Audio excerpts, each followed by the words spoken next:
तर त्यांनी वर्गात पाय ठेवल्या ठेवल्या म्हटले, "ऐ इकडे, काय करतो तू?" मी घाबरलो आणि त्यांना म्हटलं, "मी शिकणारा पोरगा, जस्ट FY ला आलेला." म्हटले, "अच्छा, मग नाटक का करायचं?" उत्तरच नव्हतं का करायचं. तर ते एन्जॉयमेंटसाठी आलेलो होतो, ती आवड होती म्हणून आलेलो होतो. मग ते म्हटले की बरं ठीक आहे, काही पण कर, पण आधी पोटा पाण्याचं बघ. होत असेल तर नाटकात यायचं, नाही तर नाटकाच्या भानगडीत पडू नको. ते म्हणजे आमचे विशाल जाधव सर.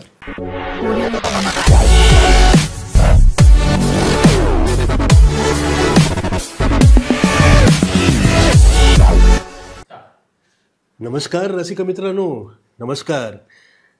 मल्हार कम्युनिकेशन्स प्रस्तुत हॉबी डुबी डू, अर्थात एक तरी छंद असावा हे सूत्र घेऊन यशस्वीतेकडे वाटचाल करणाऱ्या आपल्या या संवाद कट्ट्याचे आजचे अतिथी आहेत रंगकर्मी, उत्तम तंत्रज्ञ असलेले आणि सध्या जळगावचे आपल्या विजया केसरी प्रतिष्ठानचे PRO असलेले आपले सगळ्यांचे सन्मित्र आणि तरुण तडफदार असे ज्यांना फोटोग्राफीचाही छंद आहे आणि व्हिडिओग्राफीसुद्धा त्यांना उत्तमपैकी अवगत आहे.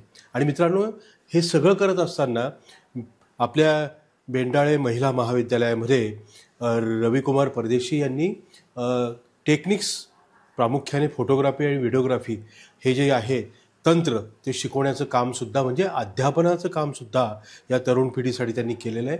तर असा हा सर्जनशील, संवेदनशील, सृजनशील असा कलावंत मित्र आज आपल्या संवाद कट्ट्यावर आलेला आहे. मी बोलतं करणार आहे रविकुमार परदेशी यांना आणि आपण सगळे जाणून घेणार आहोत त्यांची एकूणच जी जर्नी आहे, प्रवास आहे इथवरचा. तर रविकुमार, आमच्या या संवाद कट्ट्याच्या वतीने, सगळ्या मल्हारच्या टीमच्या वतीनं आपलं सहर्ष स्वागत. मित्रांनो, आपला एपिसोड क्रमांक आहे 217 आणि विषय आहे फोटोग्राफी आणि व्हिडिओग्राफी. तर पुन्हा एकदा आपल्या सगळ्यांचं सहर्ष स्वागत. मी प्राध्यापक राजेंद्र देशमुख आणि आपल्या समवेत आहेत श्रीयुत रविकुमार परदेशी. रवी, मला सांगा, मी तुमची सगळी जर्नी स्वतःहून पाहिलेली आहे, त्यामुळे मुळात पूर्वपीठिका, बालपण, सगळ्यांचंच बालपण काही अगदी रम्य असतं असं नाही, काहींचं खडतर सुद्धा असतं, नाही का? आणि त्यात छंद जोपासणं. हो, बालपणापासनं थिएटरची, नाटकाची तुम्हाला आवड आहेच आहे. पण मग काय सांगाल, मागे वळून बघताना आठवणींचा अल्बम असा छानपैकी ओपन करताना काय आठवतं तुम्हाला? नक्कीच सर. सुरुवातीला मी माझ्या प्रवासाची जर्नी जी आहे ती अमळनेर, जळगावातील आपलं जे अमळनेर तालुका आहे, संत नगरी. हो बरं बरं. आता सध्या पंढरी आपली खानदेशातली ती यस यस यस. तिथे माझं बालसंगोपन झालंय, तिथे मोठा झालोय मी. माझ्या आयुष्यात जे काही आहे ते आपल्याला जे लागतात, शिक्षक भरपूर असतात, पण गुरुवर्य व्यक्ती लाभणं खूप महत्वाचा भाग असतो. तर माझे जे नाटकाचा जो प्रवास सुरू झाला आणि जो कॅमेराचा प्रवास सुरू झाला, याला दोघांनाही कारणीभूत जर असेल तर माझं बालपण.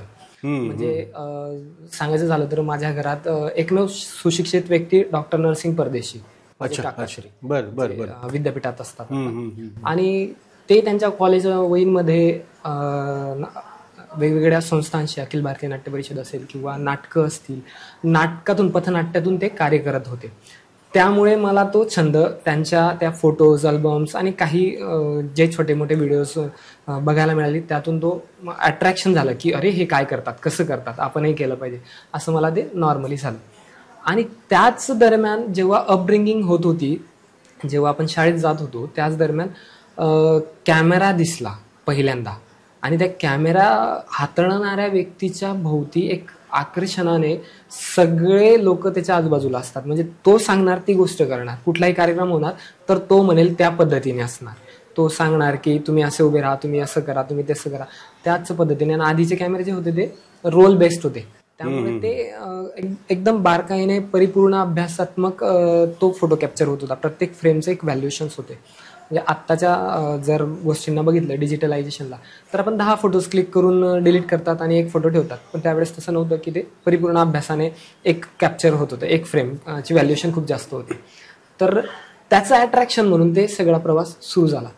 सुरुवातीला मला सांगायला आवडेल की कॅमेरा कोडॅक नावाचा एक कॅमेरा होता जो 9,999 रुपयांना सुरुवातीला होता. त्या काळात ते फेमस म्हणजे कंपनीचं रेप्युटेड कंपनी होती. हो, आणि तिची मार्केटिंग ही त्याच पद्धतीने सुरू होती. बरोबर. पटकन दृश्यास पडत होता तो कॅमेरा.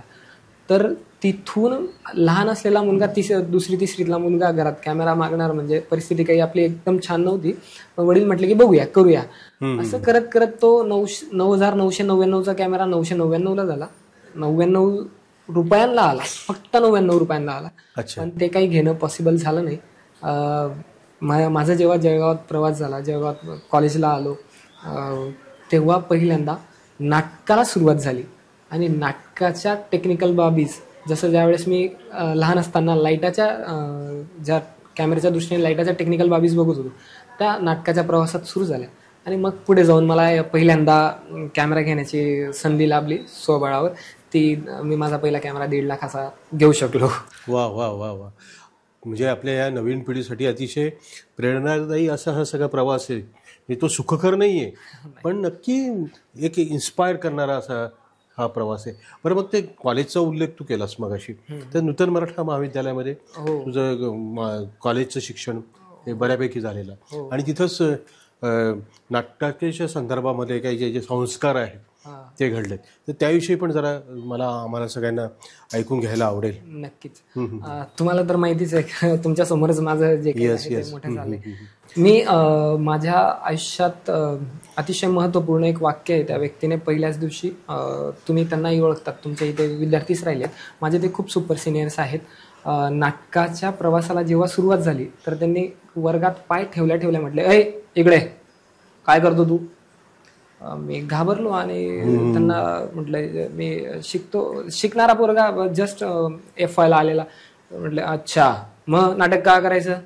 उत्तरच नव्हतं का करायचं. तर ते एन्जॉयमेंटसाठी आलेलो होतो, ती आवड होती म्हणून आलेलो होतो. मग ते म्हटलं की बरं ठीक आहे, काही पण कर, पण आधी पोटा पाण्याचं बघ. होत असेल तर नाटकात यायचं, नाही तर नाटकाच्या भानगडीत पडू नको. ते म्हणजे आमचे विशाल जाधव सर. आणि ते मी जसं म्हटलं की आयुष्यात शिक्षक भरपूर लाभलेत, पण शिक्षकांसोबत गुरुवर्य व्यक्तिमत्व लाभणं खूप नेहमी म्हटलं जातं की 10वी 12वी हे आयुष्याचं वळण असतं किंवा टर्निंग पॉईंट असतो.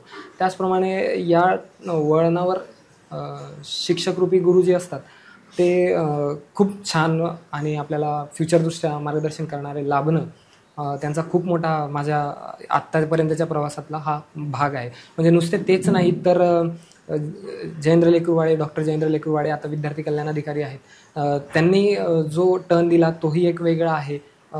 संतोष सोनवणे आहेत, विकास बदाने आहे, माझ्या शाळेचे शिक्षक आहेत, जगदीश बियाणे असतील किंवा सुनीता पाटील मॅडम असतील.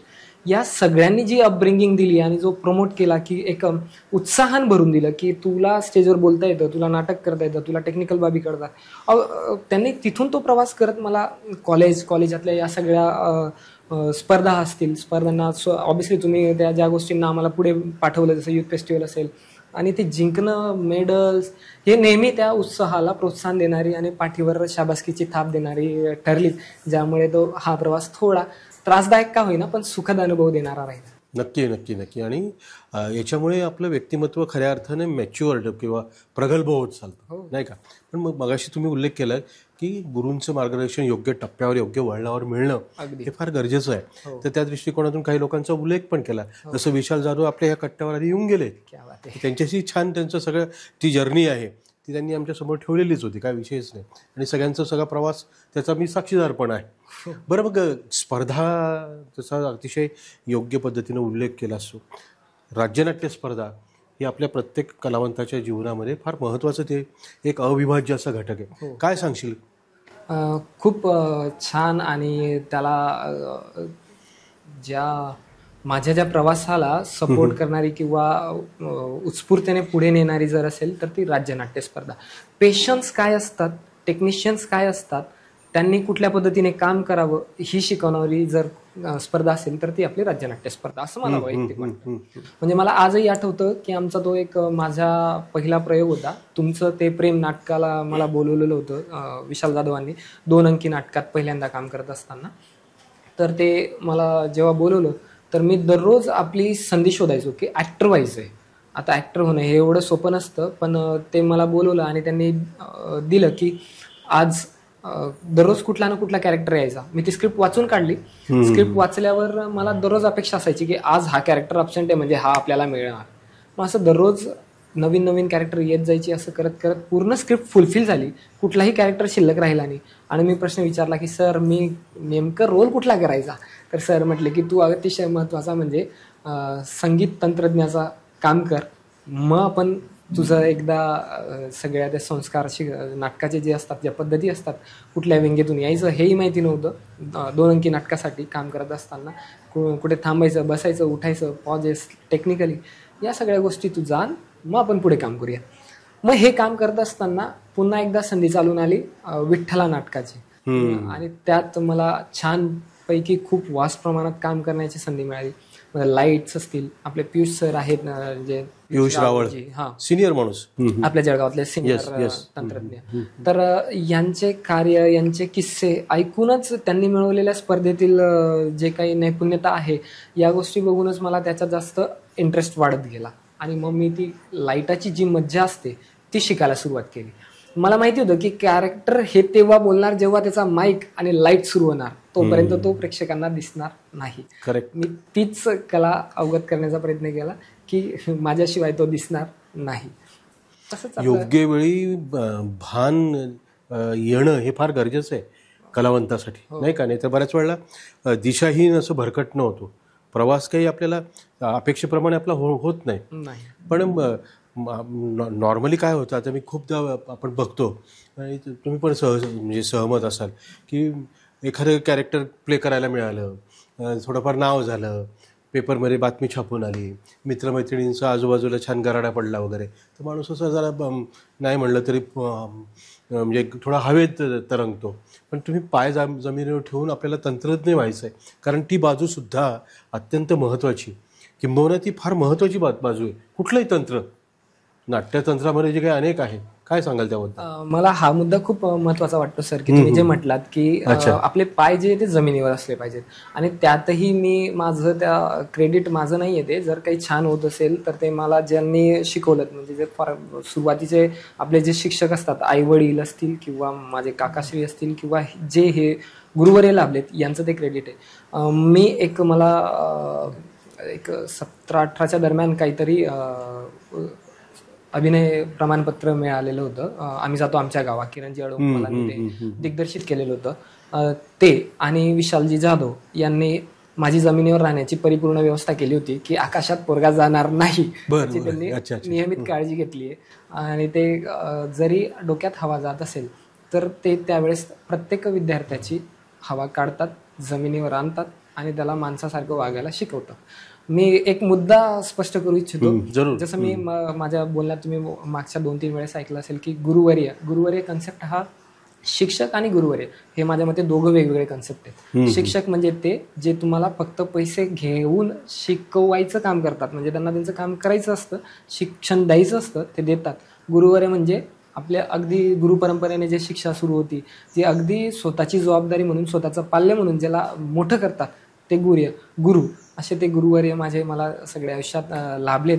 आणि त्याचसोबत मित्रपरिवारही तितकाच जिकरीचा आणि पाठिंबा देणारा. म्हणजे मला सांगायला आवडेल की आमचा प्रदीप भोई असेल किंवा माझा भावेश पाटील म्हणून मित्र आहे, इथे पाथरी गावातला आहे, योगेश लांबोळे आहे मोठा भाऊ म्हणून. त्याने जबरदस्त, म्हणजे कुठलाही निर्णय घेण्यापूर्वी एकदा मी त्याला विचारतो आणि तोही तितक्याच याच्याने मला गायडन्स करत असतो की चूक होऊ नये म्हणून. या सगळ्यांची जी काम करताना, टीमवर्कमध्ये काम करताना, म्हणजे बरेचसे माझे मित्र आहेत. राहुल आहे किनगावचा आमचा, मित्र फ्रेंड सर्कल तर खूप मोठा आहे, सगळ्यांची नावं घेणं पॉसिबल नाही. पण या सगळ्यांची जी बॉन्डिंग होते आणि ती काम करण्याचं जे नाटकाचं असेल किंवा माझं कॅमेऱ्याच्या मागचं असेल, फक्त डोळ्यांनी. आता आपल्याबरोबर तुषारजी आहेत, तुषारजींना त्यांच्या जे सहकारी आहेत त्यांच्याबरोबर जी काही बॉन्डिंग असते ना, चूक जी टेक्निकली असते ती आपल्याला माहिती असते, फक्त समोरच्यांना माहिती नसते. तर ती जी बॉन्डिंग असते, फक्त डोळ्यांनी कुठला लाईट बदलवायचा, कुठलं काम करायचं, टीम मॅनेजमेंट करायचं, म्हणजे इव्हन सामानाची जी गाडी असते, नाटकाची गाडी भरण्यापासून तर प्रयोग संपून पुन्हा घरी येईपर्यंतचं जे नियोजन असतं ते टीम बॉन्डिंगचं असतं. नुसतं नाटकच सादर करणं किंवा ॲक्टरच हा एक त्याचा भाग नाही, तर टेक्निकल पार्टचे जेवढे काही त्याचे दुवे आहेत ते सगळे अतिशय महत्त्वपूर्ण आहेत. अतिशय महत्त्वाच्या मुद्द्याला स्पर्श केलेला आहे रवी.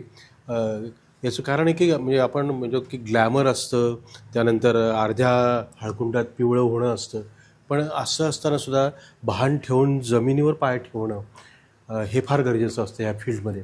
बरं, मग हे करत असताना सगळं हा प्रवास होत असताना स्नेहसंमेलन, तिथल्या एकांकिका, ते सगळं गाजवणं हे सगळं होतं. मग कुठेतरी असं मनात वाटतं की चल आपलं हे थिएटर केलं आहे ज्याचं मुळात बेस मेक अँड बिलीव्ह असं आहे, पण आणि शिकता शिकता आपण चुकता चुकता शिकतो, हे सगळे रांगण्यापासून तर धावण्यापर्यंतची प्रक्रिया आपण पूर्ण करत असतो.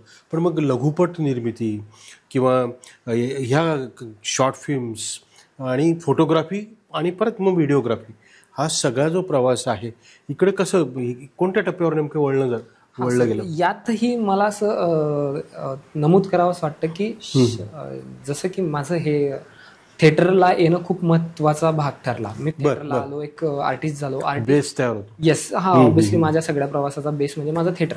मी थिएटर झाल्यावर आर्टिस्ट कुठे कुठे काम करतात तर फक्त थिएटरला करत नाहीत, तर ते वेगवेगळ्या माध्यमांवर काम करतात. मग ती असेल तुमची वेब सिरीज असेल, डॉक्युमेंटरीज असतील, छोटी छोटी नाटकं असतील, सिरियल्स असतील, फिल्म्स असतील, या गोष्टींकडे मी वळलो. पण त्यावेळेस जसं मी तुम्हाला म्हटलं की कॅमेरा हा अफोर्डेबल नव्हता आणि कॅमेरा अफोर्डेबल नसल्यामुळे ते कामं करता येत नव्हती. बरोबर. मग ती माझी पुन्हा एकदा टीम जुळली.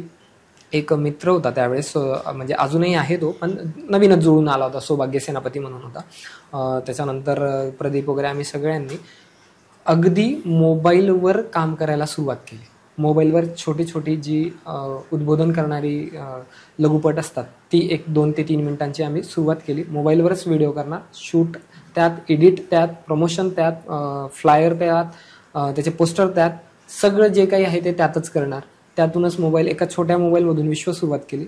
आणि मग नंतर जेव्हा त्याची गरज भासत गेली, खूप डिटेलाइज काम असतं, चुकत पळत शिकत गेलेत.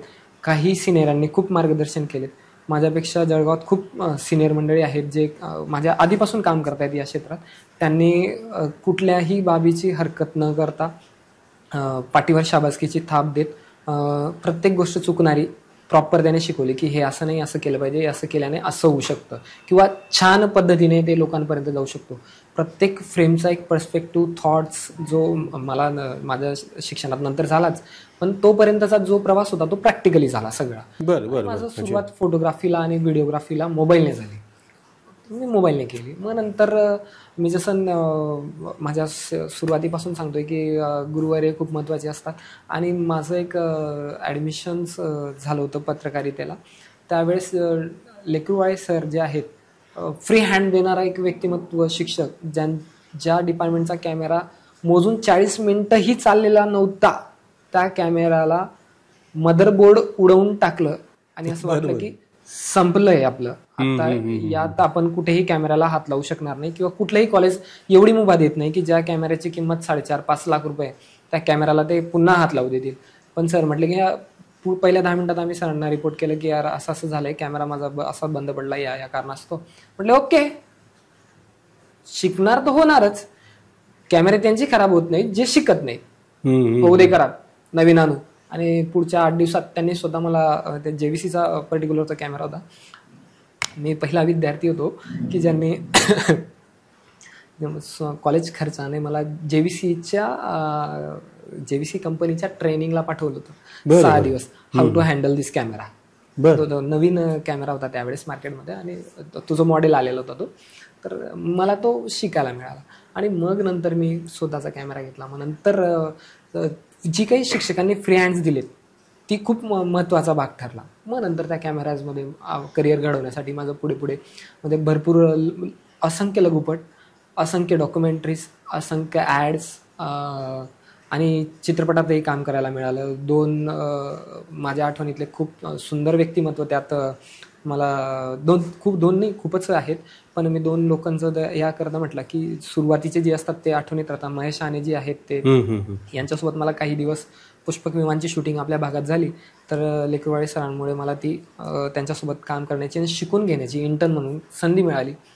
त्यानंतर एक S2 जे आपले मिलिंदजी पाटील सर पत्रकार आहेत, ते ब्रिज फाउंडेशनचे संस्थापक पण आहेत, त्यांच्यासोबत त्यांच्या एका चित्रपटात काम करण्याची संधी मिळाली. तिथे देवेंद्रजी सोपेकर असतील, सलीम सर असतील, DOP जे आहेत, यांनी खूप सुंदर काम करायला जो कॅमेराचा एक पर्स्पेक्टिव्ह असतो, म्हणजे ज्याला आपण सामान्य भाषेत डोळा म्हणतो, तो डेव्हलप करायला शिकवला. की तुम्ही कुठल्याही गोष्टीला बघत असताना कुठल्या पर्स्पेक्टिव्हने बघितलं पाहिजे. की बऱ्याच वेळा तुम्हाला कॅमेरामन जे असतात त्यांना उघड्या डोळ्यांनी दिसत असते की फ्रेम कुठली छान दिसते, म्हणूनच ते सजेस्ट करतात की इथे उभे राहू नका, तिथे उभे राहा, तिथे फोटो आपण काढला पाहिजे किंवा व्हिडिओ केला पाहिजे.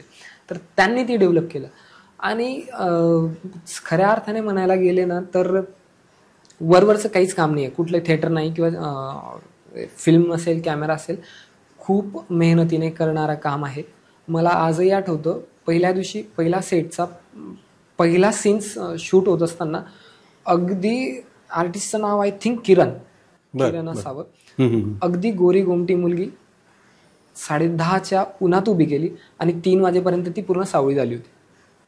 पण तिने प्रखर उन्हात आणि तरी पण ती त्या डेडिकेशनने तिचं शूट देत होती. म्हणजे तीच नाही तर ती जी काही क्रू टीम होती आपली, ती कॅमेराची असेल, डिरेक्टरांची असेल, स्पॉट बॉयची असेल, हे सगळे त्या तल्लग्नतेने काम करत होते. आणि तो एक त्यात इंटरेस्ट वाढवणारा भाग होता, ज्याने ते शिकवलं की काय सुंदरता मिळत असते. ती जी फ्रेम्स जेव्हा तुम्ही मॉनिटरवर बघतात त्या फ्रेमच्या पलीकडचं परिपूर्ण चित्र हे अनुभवायला मिळालं. आणि मग तिथून प्रवास जरा जास्त जोमाने सुरू झाला की इंटरेस्ट हा वाढत गेला, नवनवीन कामं करायला मिळाली, खूप अल्बम सॉंग्स वगैरे करायला मिळाली. बहुत अच्छे, क्या बात. बरं, मग म्हणजे मुळात लर्निंग बाय डुईंग ही वृत्ती असल्यामुळे आणि जे चांगलं आहे ते वेचणं, आपलं मन हे टिश्यू पेपरसारखं असलं पाहिजे, चांगल्या गोष्टी शोषून घ्यायचं, तसं तुमच्या बाबतीत झालेलं आहे. एक गोष्ट अतिशय राईटली पॉईंट आउट केली मगाशी बोलताना की आपला डोळा तयार झाला पाहिजे. तर मग डोळा तयार होणं, मग तो फोटोग्राफरचा असो किंवा व्हिडिओग्राफरचा असो, तर त्याच्यासाठी काय नेमकं काळजी घेतली पाहिजे, काय म्हणजे टेक्निक वापरलं पाहिजे की जेणेकरून आपण उत्तम डोळा असलेला कॅमेरामन, उत्तम डोळा असलेला व्हिडिओग्राफर असं बनवू शकतो? काय सर बघा, 2 पद्धती आहेत. जसं की मी सेल्फ लर्नने काही गोष्टी शिकलो, नंतर मग त्यात प्रशिक्षणही घेतलं, शिक्षणही घेतलं. तर माझ्या बाबतीत झालं ना, त्यावेळेस काय होतं की आपल्या जिल्ह्यात तितक्या सुविधा उपलब्ध नव्हत्या की मी प्रशिक्षण घेऊ शकेन. अच्छा. आणि बाहेरच्या अफोर्डेबल नव्हत्या, पण आत्ता आपल्याकडे ते अवेलेबल आहे. मी पुन्हा सांगेल की आपल्या आयुष्याच्या जर्नीत जर तुम्ही यशस्वी होणार असाल तर तुमच्या मागे शिक्षक आणि तो जो गाईड असतो तो अतिशय महत्त्वपूर्ण असणं आवश्यक असतो. तो जर योग्य नसेल तर अतिशय जिवंत आणि जागृत उदाहरण दे की मी माझ्या सरांसोबत बसलोय इथं, तर तो जर नसेल तर तुम्ही आयुष्यात कुठला टप्पा गाठणार हे मला नाही सांगता येणार. पण तुम्ही आत्ता जळगावला बरेचसे इन्स्टिट्यूट सुरू आहेत, तिथे प्रशिक्षण घेऊ शकतात. शिक्षक चांगले लाभले तर अतिशय परिपूर्ण तुमचा तो डोळा, तो स्मार्टनेस तयार होतो. सगळेच फोटोग्राफर स्मार्ट नसतात, पण त्यांचे डोळे हे स्मार्ट असतात. फार फार फार महत्त्वाचं वाक्य आहे. म्हणजे हे काही म्हणजे टाळ्या किंवा कुठला प्रतिसाद सकारात्मक पाहिजे असं म्हणून नाही आहे, पण ते प्रॅक्टिकल सगळं एक्सपिरियन्स शेअरिंग आहे. Very good. त्यांचं जर अभ्यास जर करायचा असेल तर अभ्यासासाठी मी त्याला एक गोष्टी सांगू शकतो की त्यांनी नेटवर बरेचसे वेगवेगळे फोटोज पाहिले पाहिजे, वेगवेगळे थॉट्स असले पाहिजे, म्हणजे वैचारिक क्षमता असतील. पत्रकारितेत पण बरेचसे फोटो वेगवेगळ्या पद्धतीने येतात. आपल्या लोकमतला सचिनजी पाटील म्हणून आहेत, त्यांनी एक अभूतपूर्व फोटो काढलेला मला आजही आठवणीत आहे. किंवा आमचा एक कमलेश आहे, आता तो TV9ला आहे, त्याने सगळ्यात आधी पहिला फोटो त्याने घेतलेला तो बेंडाळे महाविद्यालयाची बिल्डिंगची प्रतिमा पाण्यात आलेली होती आणि लगेच लोकमतचा फोटो आलेला, त्याच एका दिवसात आलेला लोकमतला फोटो. 17 मजली जी आपली महानगरपालिका आहे ती, तिच्या खाली असलेल्या एका खड्ड्यात साचलेल्या पाण्यात तिचं प्रतिबिंब आणि खाली टॅगलाईन होती महानगरपालिका खड्ड्यात. म्हणजे इतकं परफेक्टली त्या पर्स्पेक्टिव्हचं न बोलता काम एका फ्रेममध्ये. एक फोटो किंवा एक चित्र हे म्हणजे निबंधासारखं काम करतं, मोठ्या बातमीचं काम करून जातं असं म्हणतात. ते खरं देखील आहे. नाही का? मला सांगायला अजून एक किस्सा आवडेल सर. हा इतिहासातला किस्सा आहे. आपला जिल्हा हा सर्व गोष्टींनी नटलेला आहे. बराचसा इतिहास छान आहे किंवा संस्कृती आहे, सगळ्या बाबतीत आपण नटलेला आहोत. त्या बाबतीने माझ्याकडे शब्दांचा साठा तेवढा नाही जेवढा कलावंताचा असतो. मी टेक्निकली कलावंत असल्यामुळे माफ करा, पण आपल्या जळगावला के मूस म्हणून लाभलेले आहेत एक कलावंत, चाळीसगावचे के मूस. मला लहानपणीचा किस्सा आठवतो. माझे जे शाळेचे शिक्षक होते, राजू बाविस्कर म्हणून शिक्षक आहेत, चित्रकलेचे शिक्षक आहेत. त्यांनीही या क्षेत्रात येण्यासाठी महत्त्वपूर्ण योगदान माझ्या आयुष्यात त्यांचं राहिलेलं. त्यांनी सांगितलेला हा किस्सा आहे. त्यांना नेहरूजी भेटायला आले होते पंतप्रधान असताना, आणि स्टेशनला त्यावेळेस ट्रेन ज्या आहेत त्या डिले चालायच्या. त्या आय थिंक कोळसा इंजिन का वाफेस इंजिन असं काहीतरी होतं. तर गाडी लेट असल्यामुळे त्यांनी निरोप पाठवला मूस यांना की तुम्ही या आम्हाला भेटायला. तर ते म्हटले की नाही मी आता नाही येणार, मी नंतर येणार, मी तुमचा एक फोटो क्लिक केला आहे आणि तो तुम्हाला पाठवणार. तर नेहरूजी त्यांच्या प्रतीक्षेत होते आणि त्यांनी फोटो त्यावेळेसचा पाठवला. मी तुमच्या पर्स्पेक्टिव्हसाठीचं उत्तर सांगत तो किस्सा आठवला म्हणून तो किस्स्याच्या माध्यमातून त्यांनी जी पृथ्वी असते आपल्या टेबलवर ठेवलेली, जी पृथ्वीचा एक बॉल असतो तो, ज्यात पृथ्वीचा पूर्ण नकाशा असतो, ती पृथ्वी होती आणि त्यावर त्यांनी एक नेहरूजींची टोपी ठेवली होती. आधीची फोटोग्राफी ही थोडा वेळ घेणारी होती. क्लिक केल्यानंतर काही मिनिटांनी ती कॅप्चर व्हायची. आधीचे चित्रकारच हे पहिले फोटोग्राफर माझ्या मते. मग त्यांनी तो फोटो घ्यायला थोडा वेळ लागतो, त्याला लाईट वगैरे अरेंज करून काही काळ थांबावे लागतं. तर त्यांनी तो फोटो काढला आणि तो फोटो पंतप्रधानांना पाठवला आणि तो त्यांना आवडला. नंतर तो बऱ्याचशा मॅगझिन्समध्ये पब्लिशही झाला. जगप्रसिद्ध चित्रकार आणि सूचक आणि कल्पकता ही गोष्टी असल्याच पाहिजे. आणि फोटोग्राफर किंवा व्हिडिओग्राफर किंवा कलावंत म्हणून ते अतिशय अष्टावधानी असलं पाहिजे, हे पण आहेच.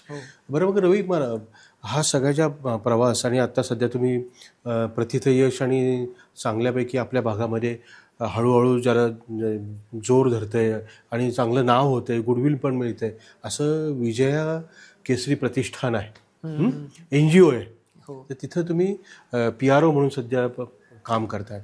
तर पूर्वाश्रमीचा एक नाट्यकर्मी समर्पित पाहुणे येतं, तो पुढे व्हिडिओग्राफर बनला, पुढे नंतर फोटोग्राफर पण बनला. आणि हे सगळं कला विकसित करत असताना, ते कौशल्य अंगी बाणवत असताना, आत्मसात करत असताना प्राध्यापकाचा रोल पण तुम्ही प्ले केलेला आहे, बरोबर आहे? ते कोर्सेस रन करण्यासाठी बेंडाळे महिला महाविद्यालयामध्ये, त्याच्यामुळे सुद्धा आपल्याला काहीतरी व्यक्तिमत्वाला आकार मिळाला. आणि शिक्षणासोबत प्रशिक्षक पण, कारण शिकवता शिकवता आपण पण घडत जातो, शिकत जातो, हे सूत्र आहे आपलं. तर हे सगळं होत असताना या प्रवासामध्ये आपली फॅमिली ही फार महत्त्वाचं आहे, बॅकबोन. तर काय फॅमिली सपोर्टच्या बाबतीत काय सांगाल? हो, फॅमिली ही खूप महत्त्वपूर्ण पार्ट आहे आयुष्यातला. मला छानपैकी आठवतं की एक माझं 2017 एक शूटच्या दरम्यान ॲक्सिडेंट झालेला, मेजर ॲक्सिडेंट. माझ्या सगळ्या मित्रांना माहिती आहे, त्यात मी तो पुन्हा रिपीट नाही करणार. पण तो जो काळ असतो किंवा मी ज्यावेळेस शिकत होतो त्यावेळेस आई वडिलांनी कुठल्याही बाबतीत मला असं म्हटलं नाही की हे करू नको, किंवा जे माझे काका आहेत ते बऱ्याचशा गोष्टी त्यांच्या गायडन्सने होत असतात आयुष्यातल्या. मला आठवतं, मला पहिल्यांदा कॅमेराचं एडिटिंग शिकण्यासाठी चंद्रशेखरजी आझाद आता आहेत, त्यांच्याकडे मला पाठवलं होतं. ते टावर चौकात एडिटिंग करायचे, तर त्यांचं ऑफिस वगैरे तिथे होतं, त्यावेळेस पाठवलेलं. मग हे काका असतील, वडील असतील, यांनी कधीही कुठल्याही क्षेत्रात जाण्यापासून थांबवलं नाही. ते जर चांगलं करता येत असेल, चांगलं होत असेल तर नक्की जा म्हटले. आणि त्याच पद्धतीने आयुष्यात पुढे पत्नीही लाभली. तिनेही कुठल्याही गोष्टीला आढा घातला नाही. किंवा नाटक असेल, नाटकाला बऱ्यापैकी सगळ्यांना तुम्हाला माहिती आहे की काय अडचणी येतात. नाटक करणाऱ्या व्यक्तीकडे कसं बघितलं जातं, किंवा घरच्यांचा तर बिलकुलच विश्वास नसतो, त्यांना विश्वासात घ्यावं लागतं. त्यात पत्नीचा रोल खूप मोठा ठरला की ती सगळं समजवू शकली. किंवा माझं कुठे वेळ द्यायचं असेल, किंवा जेव्हा इंडस्ट्रीत काम करत असतो तेव्हा पूर्ण 30 दिवस काम नसतात, ते शेड्यूल असतात की काही दिवस असतात, काही दिवस गॅप असतो. तर ते काम करत असताना उदरनिर्वाहाचं काय, तर तो बॅकबोन म्हणून तिने जबरदस्त सपोर्ट केला. आणि वडिलांनी जो काही माझ्या आजोबांनी, दिवंगत आजोबांनी जे काही घरात संस्कार दिलेले आहेत, माझे वडील किंवा काका असतील, यांना सगळ्यांना बऱ्याचशा गोष्टींमध्ये जसं कॉलेज आपलं वारंवार मी सांगत असतो की शिक्षक हे कामाचे असतात ना, किंवा ते महत्त्वपूर्ण असतात गुरुवर्य. तर मला आजही आठवतं माझ्या प्रवासात आत्ता मी एका विजया केसरी प्रतिष्ठानला PR म्हणून काम करत आहे. तर या सगळ्या गोष्टींमध्ये ही सगळी जी काही माझी कला आहे ती कार्य परिपूर्ण ठरत आहे. म्हणजे जे बोलणं असेल किंवा टेक्निकली असेल किंवा सामाजिक जो वैचारिकता आहे ती आपली नाटकामुळेच. आणि जेव्हा अपब्रिंगिंग सुरू होती त्यावेळेस म्हणजे माझं गाव जे अंमळनेर आहे, साने गुरुजींची कर्मभूमी, साने गुरुजींची जी छावणी असते त्याला किंवा तुम्ही पाठवलेल्या मैत्री कॅम्पला, NSSला, या सगळ्यांना जुळून आल्यामुळे ती जी काही शिक्षक मला लाभली त्यांनी तो अप केलं, सगळं इथपर्यंत आणलं. म्हणजे फॅमिलीच सपोर्टिव्ह असते, ओके, पण या सगळ्यांनी, मित्रपरिवारांनी, शिक्षकांनी, या सगळ्यांनी अपब्रिंगिंग हे खूप छान दिलं. तो प्रवास त्यामुळे हा सगळा बऱ्यापैकी सुखकर होतोय. PRO होत असताना या सगळ्या गोष्टींचा खूप मोठा उपयोग किंवा सदुपयोग मला त्यात वाटतो. किंवा एक आता काय असतं की संस्था आहे ती सामाजिक संस्था आहे. सामाजिक क्षेत्रात काम करत असताना सामाजिक बाबी जाणून घेण्यासाठी मी जे माझ्या कॉलेज दरम्यान शिकत असताना काही उपक्रम केलेत, काही संघ असतील त्यांना जॉईन केलेत, त्याच्यामुळे जे काही माझं फ्रेंड सर्कल्स उभं राहिलं ते त्या माध्यमातून मला आत्ता ते खूप उपयुक्त ठरत आहे. म्हणजे एखादं खाजगी सचिव होणं किंवा जनसंपर्क अधिकारी होणं खूप मोठं त्याच्यावर जबाबदारी असते.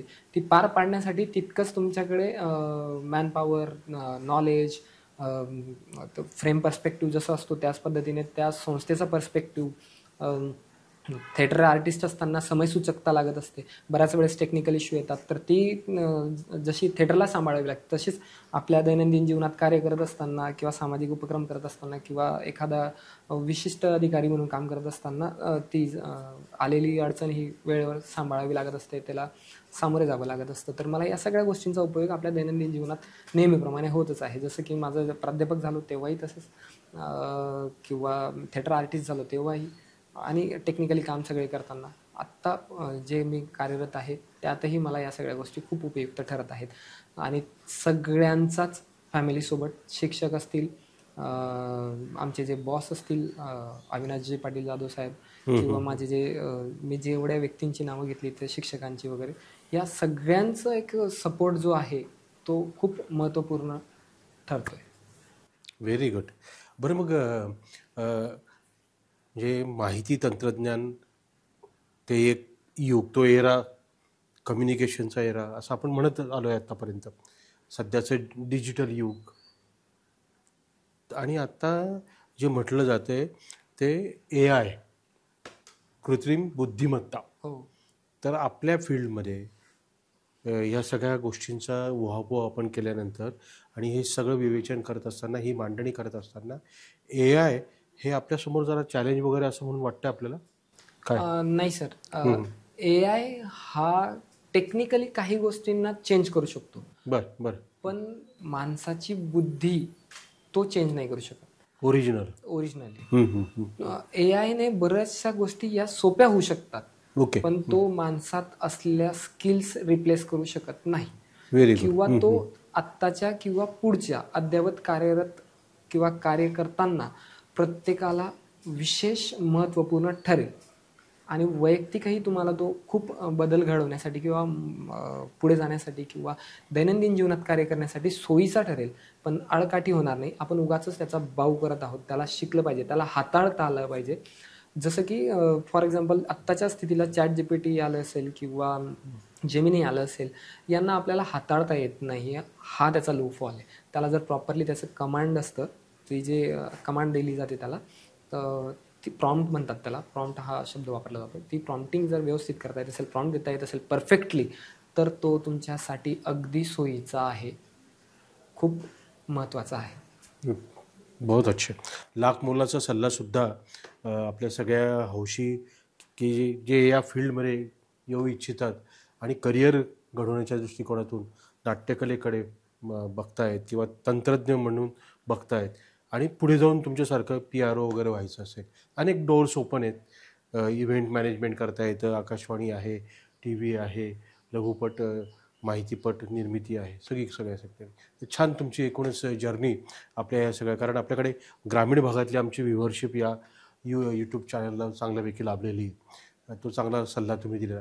बरं, मग आपल्या प्रत्येकाची एक बकेट लिस्ट असते, विश लिस्ट असते की आपल्याला हे करायचं, हे करायचं, हे करायचं, हे केलंच पाहिजे होतं, पण आता तरी दुसरी संधी आली तर ती घेऊया. तुमच्या बकेट लिस्टमध्ये, विश लिस्टमध्ये काय राहिलं आहे नेमकं करायचं आणि पुढे काय करू इच्छितात? करण्यासाठी तर भरपूर आहे. अतिशय महत्त्वाचा म्हणजे तुमचा जो हा प्रश्न आहे, मलाही बऱ्याच लोकांनी माझ्या ज्या सपोर्टिव्ह व्यक्ती आहेत किंवा त्यांना प्रत्येकाला वाटतं की काहीतरी छान करावं, तर मी जसं म्हटलं की सुरुवातीला आपल्याकडे त्या जिल्ह्यात व्यवस्थित सुविधा नव्हत्या, पण आता छान आल्या आहेत. अजून त्या वॉश कसा करता येतील त्याचा माझा विचार आहे, त्याला त्या दृष्टीने प्रयत्नशील आहे. एक माझ्या शिक्षकांनी जसा एक विद्यार्थी घडवला किंवा माझ्या गुरुवारांनी जो रवी परदेशी आणला, माझी पण इच्छा आहे की माझ्याकडून एखादा रवी परदेशी घडावा, किंवा तो ॲक्च्युली तो रवी नसावा, तो जे आहे त्याला मी छान प्रकारे अपब्रिंग करू शकेल, असं माझी ती एक इच्छा आहे. आणि जगात आल्यावर सामाजिक देणं तर आहेच. मला आठवतं की एक किस्सा, शंभूजी पाटील आहेत आपले ज्येष्ठ कलावंत आपले, तर एकांकिका स्पर्धेच्या दरम्यान त्यांनी किस्सा सांगितला होता की एखाद्या भागात जर एखादी चूक घडते तर तिथल्या व्यवस्थापनेतल्या लोकांची जितकी चूक आहे त्यापेक्षा 10 पट ही तिथल्या कलावंताची आहे. हे त्यांनी त्यावेळेस त्यांच्या किस्स्यातून सांगितलेलं माझ्या आठवणीत आहे. तर समाजाचं देणं लागत असताना सामाजिक गोष्टीतून जे काही आपल्या हातून घडतील, तर माझ्या आयुष्यात खूप मोठा एक भाग आहे जो अमळनेरचे प्रताप मिल जी आहे, प्रताप शेठजींची, ती गेल्यानंतर ते बंद झाली आणि खूप लोक बेरोजगार झालेत. त्यानंतरची जी काही अवस्था असते, त्या काय त्यांच्या दैनंदिन समस्या असतात, या जवळून बघितल्यात मी. माझे वडीलही त्या मिललाच असल्यामुळे.